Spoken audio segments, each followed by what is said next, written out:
They call it a farm shop. It's pretty much exactly what it sounds like, and they are dotted all over the UK. Just these farms will basically open up and sell direct to customers all their products and produce and such. Anyways, we're staying at a farm shop. Yeah, we just woke up. This stuff, having 2 of these really helped us stay warm. But it was still pretty cold last night.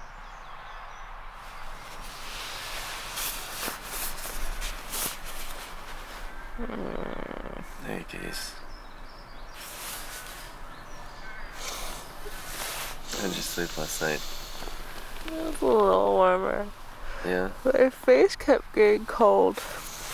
You had your sleeping bag backwards. I know you're not supposed to, but I put the hood over my face. Good morning. Good morning. My hands are cold.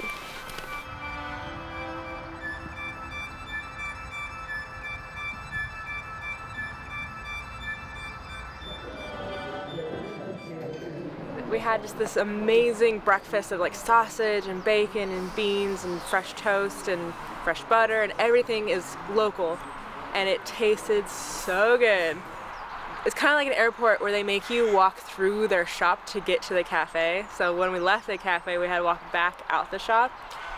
You just have to get some of the stuff that's in there, and Cheveyo and I went a little crazy because there's just so many options, just shelves full of local stuff. So yeah, you wanna see our haul? Okay, pretty tame. First thing we got some carrots for later to snack on, trying to be a little healthy. The health score rapidly declines after those. It rapidly declines. Okay, then Cheveyo picked out, what are these? They're gingerbread bars. They're Lakeland gingerbread bars. And then we got some homemade scones, which they make in the cafe.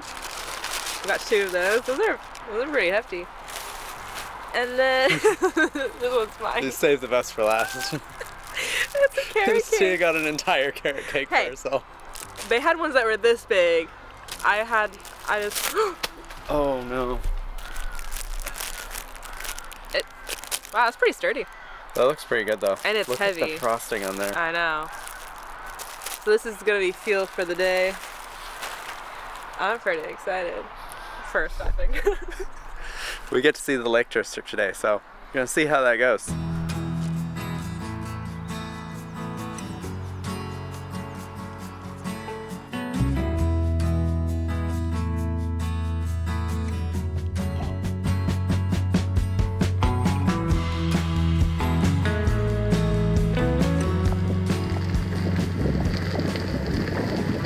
Tia's trying to charm the little lambs over here.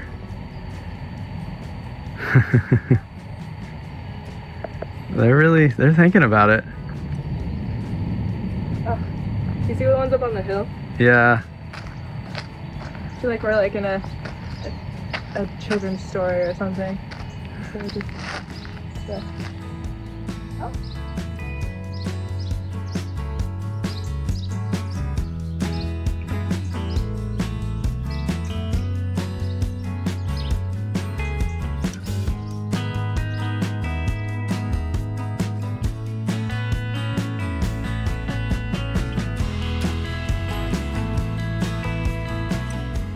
Alright, we're about to go up the first part of this major incline today. The Lakes District is very, very hilly. Alright, here we go. Not even 30 seconds later. Woo! First snack of the day.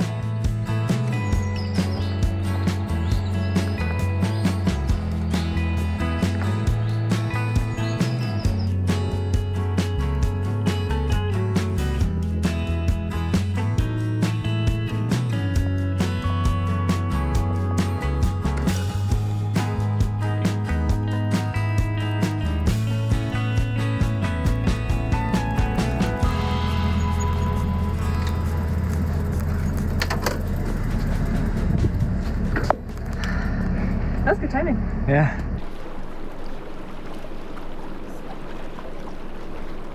All right, love, how you doing? Honest assessment time. Mentally, 10 out of 10. Physically, I don't know, 6 out of 10 maybe. I can't feel my legs. And it's still 6 out of 10? Yeah. Man, I just don't think we've given ourselves like the proper rest day that we've needed to like recover from this, you know, just starting off and being new at biking. I am proud of how far we've gone and how we're doing. Yeah, so am I. I just wish I could bike up more of the hills that I've been walking today.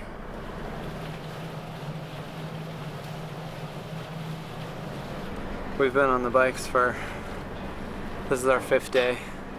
We've only taken one rest day. And I just think it's starting to catch up with us. Our legs are just so heavy today, and our hearts are doing okay. We just have weak legs.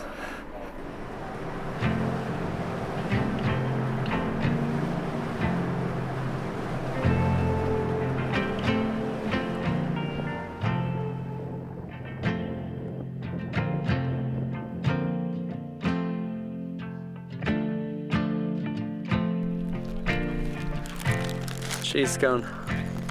Fruit scone.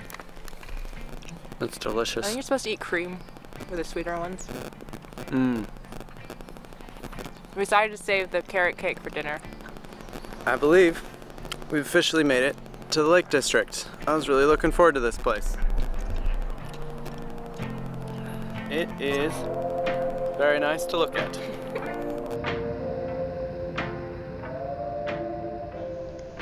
Something that I've found on this journey so far is that there's a moment of every day where time kind of just dissolves, and our entire focus is directed towards the rise and the fall of the path in front of us, and by the landscape and how quickly it can change.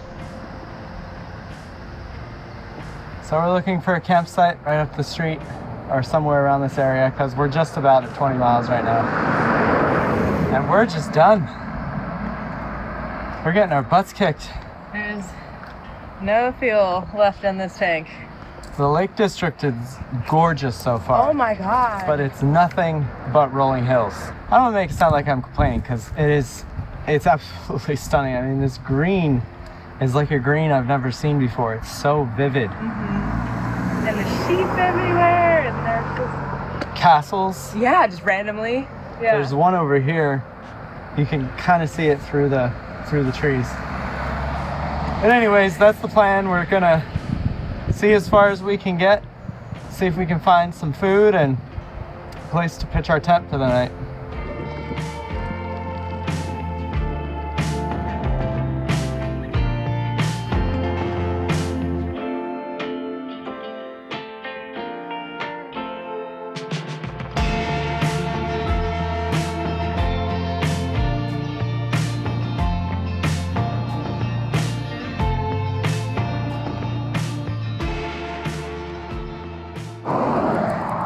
We went to go get some groceries for dinner. I talked to a guy named Johnny, and he said it's a school holiday. Why am I telling you guys this? Nowhere to pitch a tent in a 15-mile radius.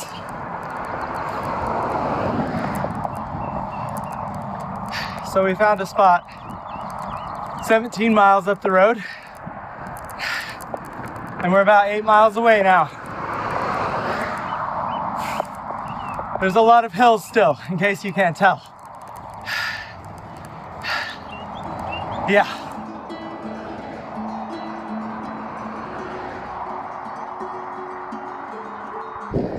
Almost there. Not really.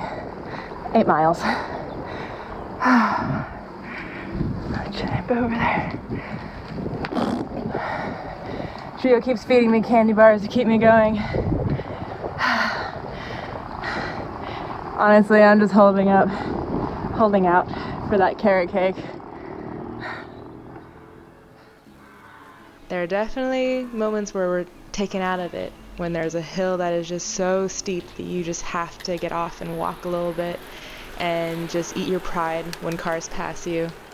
But then when you get to the top and there's that little bit of downhill that leads directly to this most beautiful sight, that is what makes it worth it. And I think those moments are what we're falling in love with, and I think they're becoming a little addicting.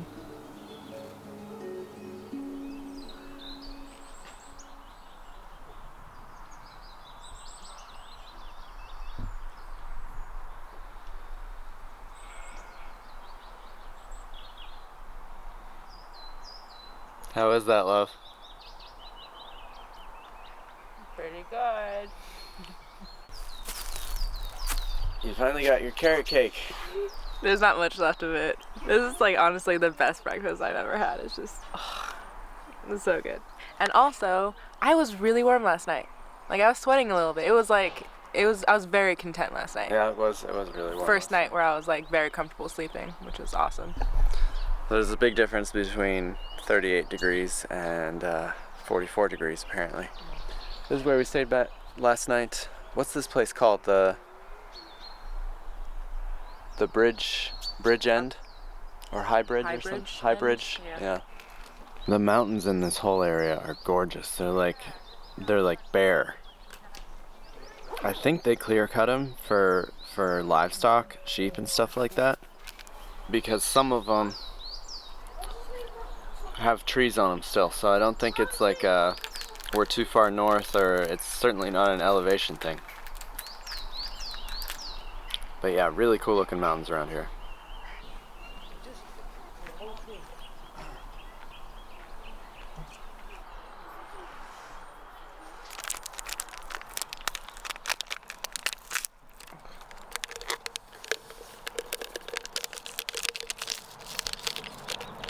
I'm not proud. Hey, coffee's coffee, man. Yeah, one of us left our mug in a hotel room, so We're having iced powdered coffee. but the water's been sitting out all night, so it's really chilly. So if I shake it with 2 packs, it should be a nice strong iced latte. What do you think?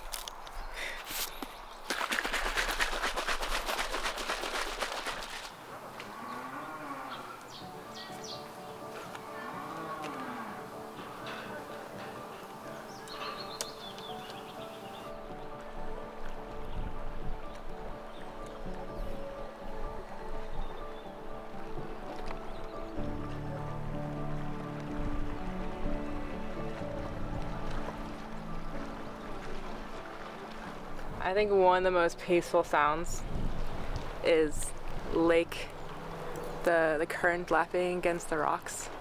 I love that sound. I think this is Thirlmere Lake. I think it's a dam actually. It's dammed right here, but it's so stunning. It's right gorgeous. That was Australian. Oh, yeah. Speaking of accents though, have you noticed the accent's getting like, it's definitely changing as we've gone up. I was talking to a lady in the bathroom this morning and she was like, it just had like the thickest accent. It was just so cool. It was really neat. But It's gonna take a little getting used to. yeah, I don't have an ear for it yet, so I did struggle a little bit, but I love the accent. I don't remember if I talked about it last night or not, but I think a few people watching this video are probably wondering why we didn't just suck it up and get a hotel in, what's it called, Ambleros or Grasmere, because those are two towns that a lot of people visit. And because it's a school holiday, the cheapest accommodation was £180 for 2 beds in a hostel. So for obvious reasons, we decided not to do that. And then the whole wild camping thing, we just feel trepidatious about it because it is technically not legal here in England. It is in Scotland, but not in England. And there's also like a lot of very wealthy looking estates and homes and stuff just along all these lakes. And it just felt like we would be camping in someone's front yard. Yeah. I don't know. We're gonna work our way up to it, guys. Yeah, for sure. But gosh, this is gorgeous. I love the mountains too. Yeah. They're so pretty.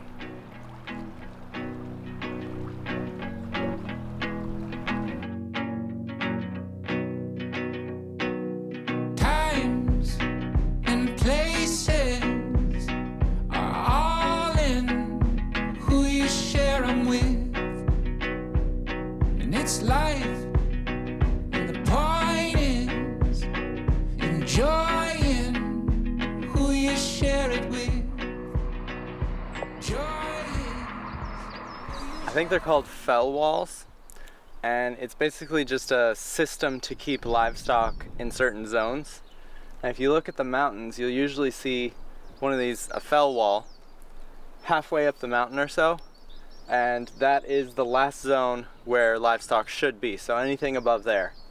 That's also where wild camping is the most permitted.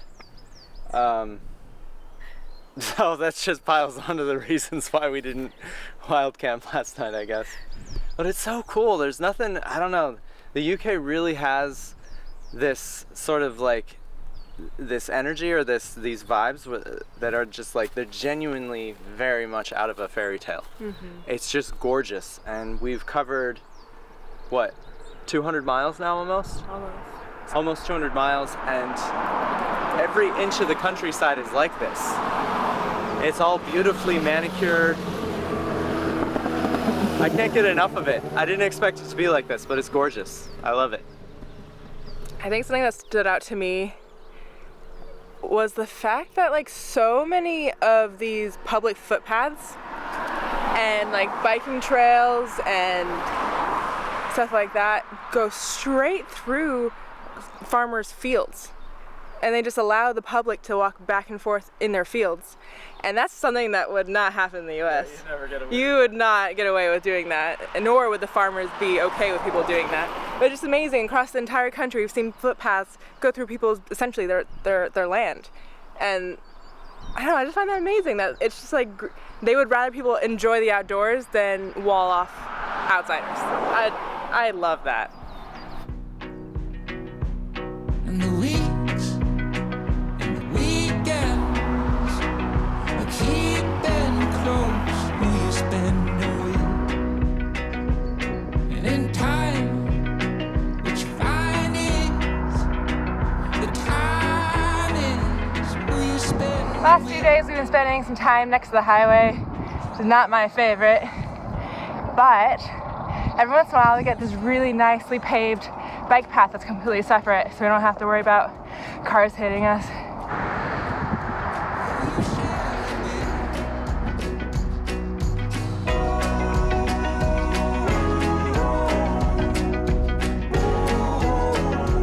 Who you share it with.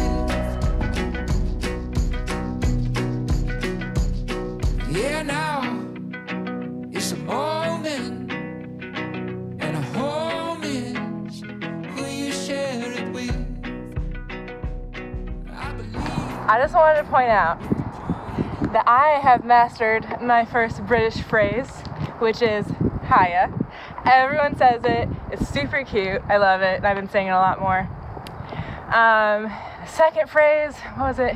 Are you okay? Oh, are you okay? Everyone greets each other by saying, are you okay? And I didn't know that in the first 2 days we were here. And for those days, I'm like, is something wrong with me? Do I look like I'm tired or sick or something? But I still haven't I don't know what the appropriate response to are you okay? Is it yeah, good, yeah, I'm okay, are you okay? I don't know, it doesn't feel natural when I say it yet, but I'll get there. Just imagine Tia going, when someone says, are you okay? And Tia's like, are you okay? You don't say that. I'm not that sassy, I would never say that. Yeah, good is probably, I don't know, they said that in Australia too, so maybe it's not British. Are you okay?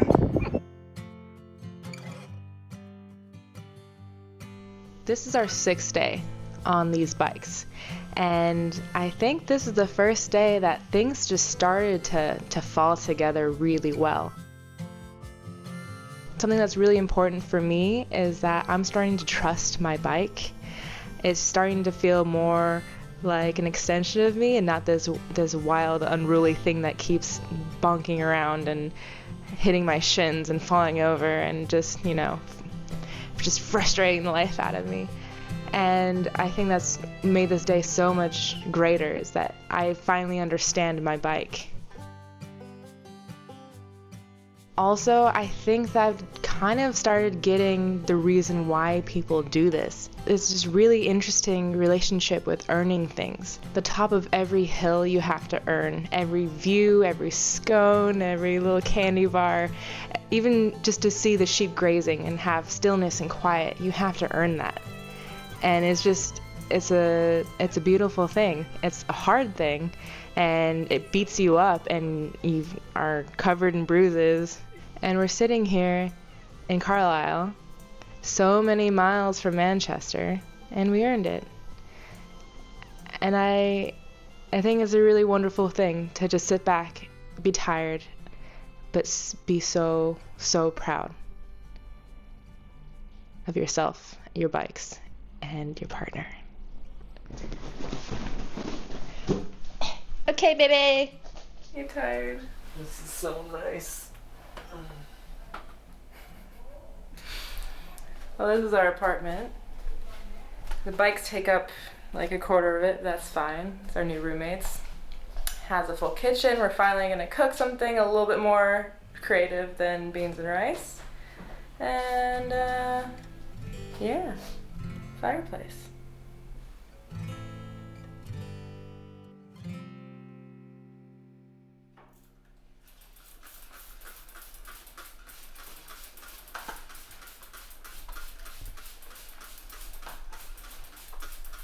Tia spent the entire morning cleaning our bikes. We've been over this one. A machine runs better Oh my when god. it's clean. I thought we'd You escape got this. to take care of it. My gosh. Do you want Cheveyo a clean chain? has an obsession with cleaning things, and especially vehicles. Like whenever we have a car, we wash it like once a week. And I thought we would have escaped it on a bike, but he turned our whole living room into a little bike wash. Today is the first day that we've seen cloudy and rainy weather on this bike trip, so I guess this is what traditional UK spring looks like. It's supposed to clear up by the time we get on the bikes tomorrow morning, and it's supposed to be kind of partly cloudy and a little bit sunny, but the rain's gone. Which is, it's fantastic. I don't know how we got so lucky with the weather on this trip, because there's nothing worse than biking in the rain and the cold.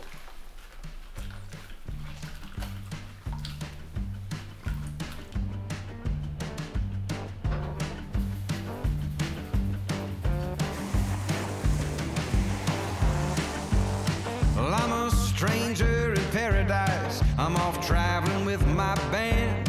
Well, I'm a gypsy-hearted troubadour where the road don't ever end. Well, she's a compass in my bones, points me home again. My baby, she's a green light, ain't never seen a stop sign. Umbrella in a rainstorm, cup of coffee when the morning comes. She's a chorus of my favorite songs. Smiles when I get the word. Haha, how cool is that? A real-life British castle. This is Carlisle Castle, and it guarded the border between England and Scotland for like a really long time. 900 years or something? Pretty impressive. I like looking at this type of thing. Tia's the history person. You want to do the history thing? It's unfair when you say the things that I told you. Like I was like, oh, this is the castle. It was built 900 years ago and it guarded the border. And you say it, and I got nothing left. That's the only thing you looked up? You're so excited to come here. I know. I just like walking around old buildings. It's just so cool. It's one of the most besieged castles in England. Yep. You found me on the spot. Yeah. Tia for scale!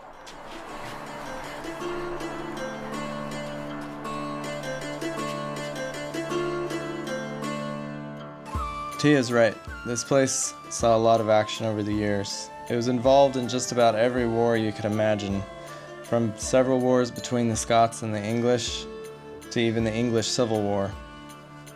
It was kind of a strange feeling walking along the ramparts and realizing that untold lives had probably been lost in the very place that we were stepping. It saw its last battles during the Jacobite Rising in 1745. The walls had a beautiful view of the city, and the interior was appropriately gloomy.